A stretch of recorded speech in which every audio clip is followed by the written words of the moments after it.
시편 제3권의 주제는 손민의 예배입니다.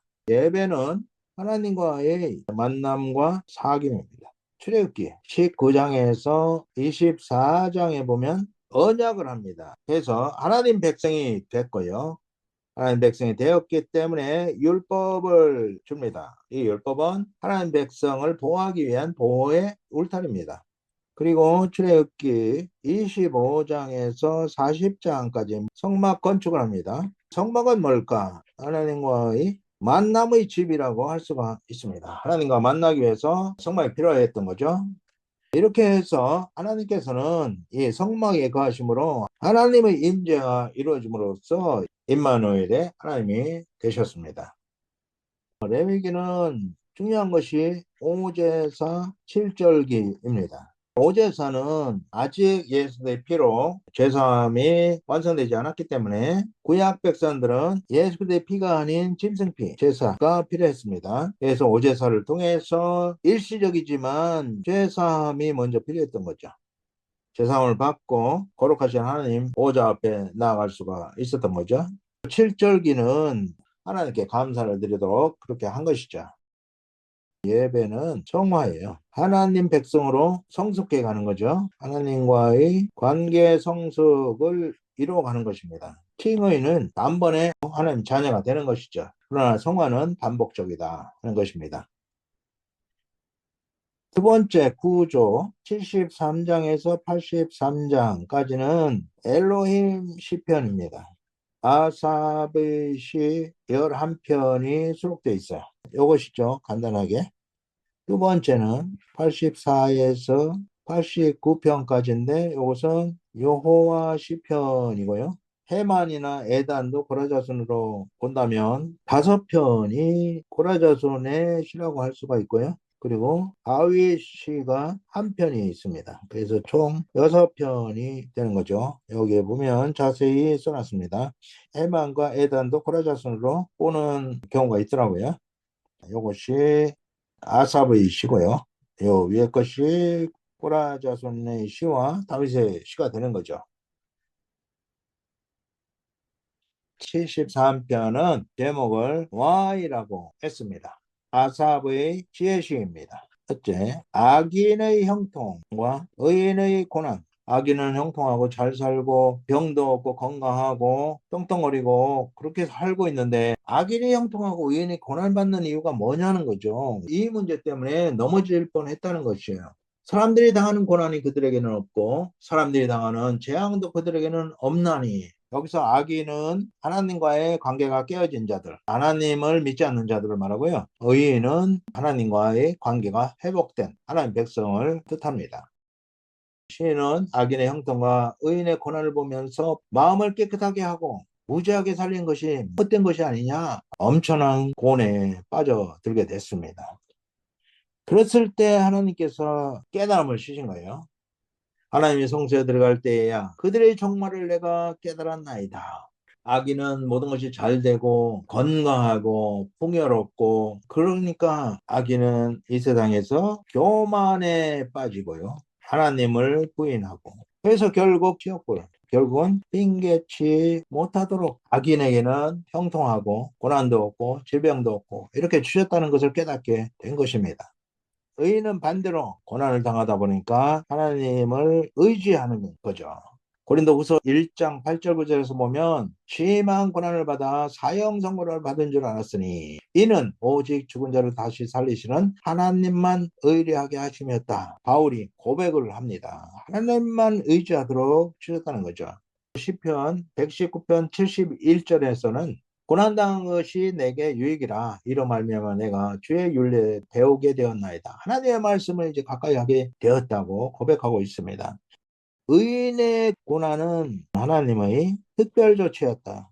그의 백성들이 딴 눈 팔지 않고 하나님만 향해서 살아가다가 영원한 하나님 나라를 소유할 수 있도록 주신 것이다 라는 결론에 도달하게 됩니다. 그래서 시인은 이제 신앙 고백을 하게 됩니다. 하나님께 가까이 함이 내게 복이라.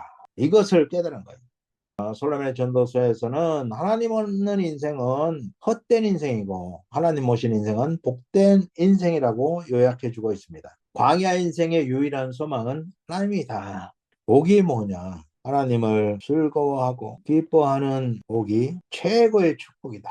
하나님을 즐거워하는 것, 하나님을 기뻐하는 것, 광야 인생을 사는 우리에게 최고의 축복이다. 이렇게 결론 지어 볼 수 있습니다.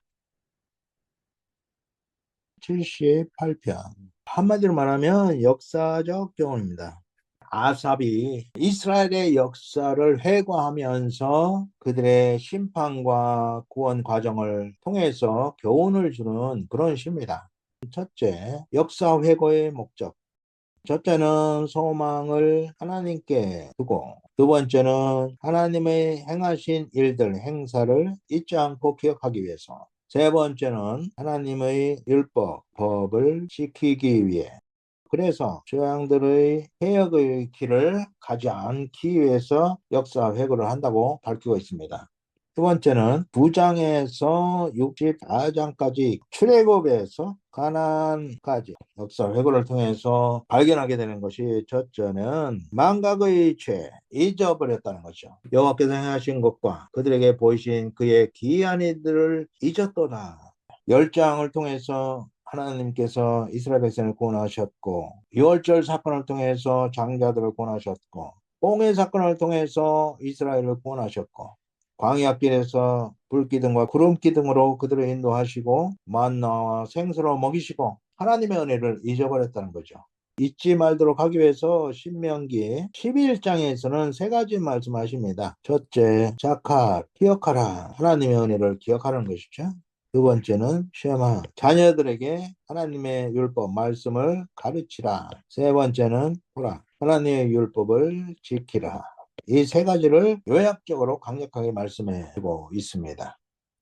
두 번째는 탐욕의 죄. 탐욕은 불신에서 나온 겁니다. 민수기 11장 기브롯 핫다와라고 하는 곳에서 일어난 사건을 말씀해 주고 있는데요. 이스라엘 백성들이 고기가 먹고 싶다고 그래서 하나님께서 한 달 동안 매일 주시겠다고 약속을 하셨는데, 밤낮으로 이 메추라기를 긁어 모아가지고 적게 거둔 자가 약 2톤, 하루만 지나면 먹을 수 없을 텐데, 그들 이제 삶아서 먹을 때 그 고기가 이 사이에 있을 때 하나님께서 심판하셔가지고 모래밭에 묻어버리게 된 거죠. 탐욕의 무덤이라고 하는 이름이 붙게 되었습니다. 필요한 것을 저축하는 것과 이것은 다릅니다. 이것은 탐욕입니다. 탐욕을 골로새서 3장 5절에 우상숭배라고 말씀해주고 있습니다. 탐욕은 다 불신에서 나온 거죠. 세 번째는 감사치 않은 죄에 대해서 말씀해주고 있어요. 매일같이 하나님의 은혜가 아니면 살 수 없는 광야에서 사람만 200만, 짐승까지 하면 400만의 사람과 짐승들을 하나님께서 매일같이 먹이시고, 낮에는 그 뜨거운 태양을 구름기둥으로 가려주시고, 밤에는 불기둥으로 따뜻하게 해주시고, 이렇게 보살펴 주신 은혜를 감사치 않으니까 배은 망덕죄. 하나님께서는 감사하기를 원하시는데 그것을 하지 않는 거죠. 그래서 감사하는 자에게는 감사할 은혜를 주시지만 감사치 않은 자에게는 은혜도 끊어버리십니다.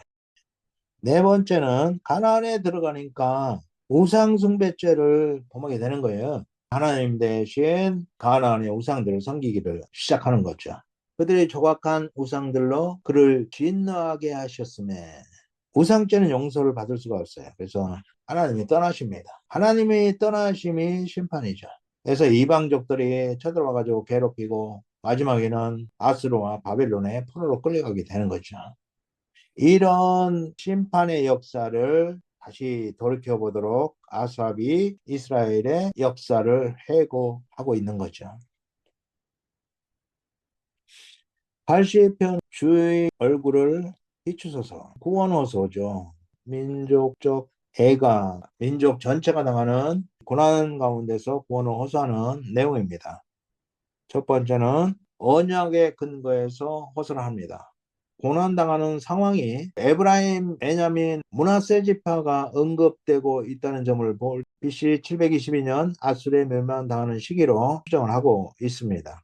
시인이 간절히 하나님께 구원을 호소하고 있는데요. 그 호소하는 내용이 주의 얼굴빛을 비추사.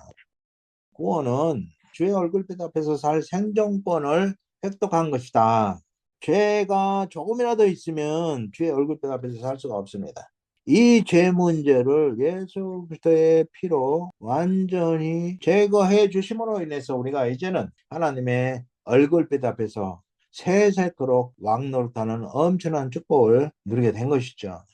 성만 예배는 예배의 모델이다. 첫 번째 단계가 속죄 제사를 드립니다. 죄사함을 위해서 속죄 제사를 드리게 된 거죠.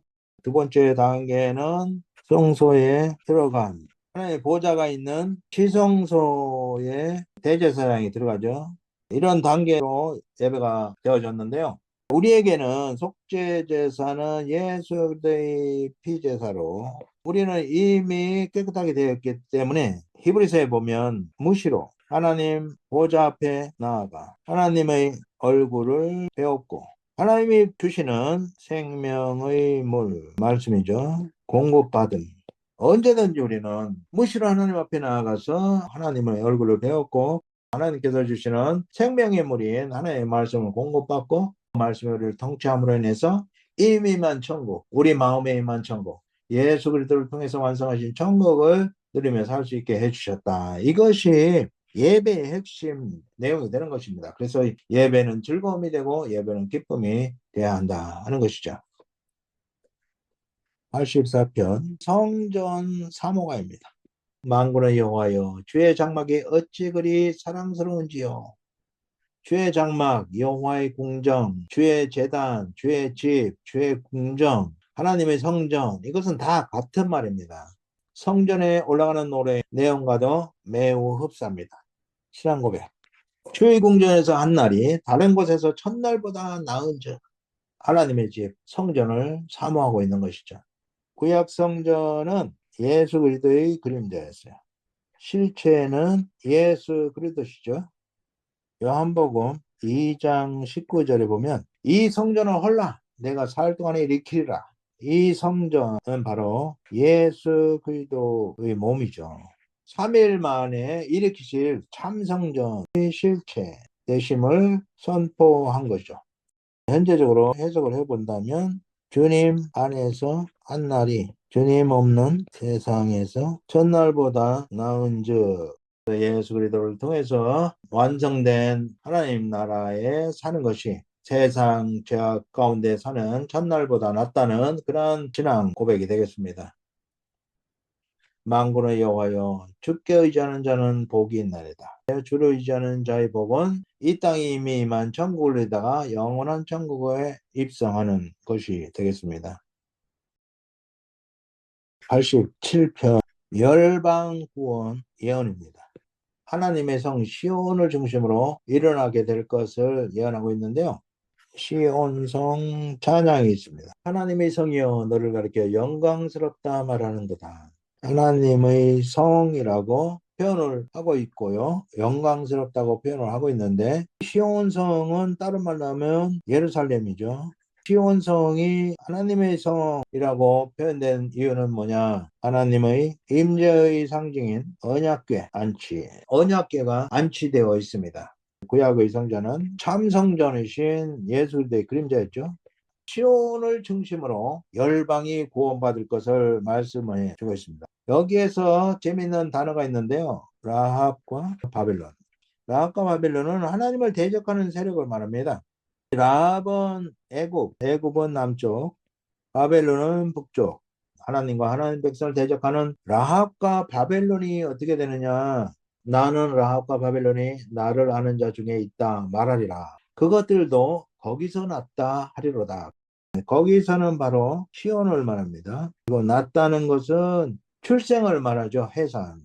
좀 더 구체적으로 말하고 있는데 시온에 대하여 말하기를 이 사람 저 사람이 거기서 났다고 말하리니 지존자가 친히 시온을 세우리라. 지존자 하나님이 친히 시온을 세우리라 말씀하신 거죠. 시온은 하나님의 성입니다. 그래서 애굽 남쪽에서 바벨론 북쪽 끝까지 전 세계를 상징합니다. 전 세계. 거기서 난다, 해산한다, 출생한다 하는 말을 종합적으로 말하면 시온에서 전 세계 모든 사람이 구원받은 예언. 모든 사람들이 다 구원받을 것을 예언하는 시가 되겠습니다. 이 예언은 예수 그리스도를 통해서 성취가 됐죠. 이방의 빛으로 오신 예수 그리스도께서 하나님의 도성 예루살렘을 중심으로 구원이 확산되어 가게 됨으로써 전 세계에 구원의 물결이 퍼지게 된 것이죠. 하나님의 섭리 가운데 이루어지는 구원을 보면 첫째, 하나님의 열망은 세상 구원입니다. 그의 형상으로 지음받은 모든 사람이 구원받기를 간절히 열망하십니다. 두 번째, 교회를 향한 하나님의 열망. 이미 구원받은 교회를 향한 하나님의 열망은 예수 그리스도 안에서 이미 임한 마음의 천국을 누리다가 주님 만나는 날 완전하고 영원한 천국을 상속받기를 열망하고 있습니다.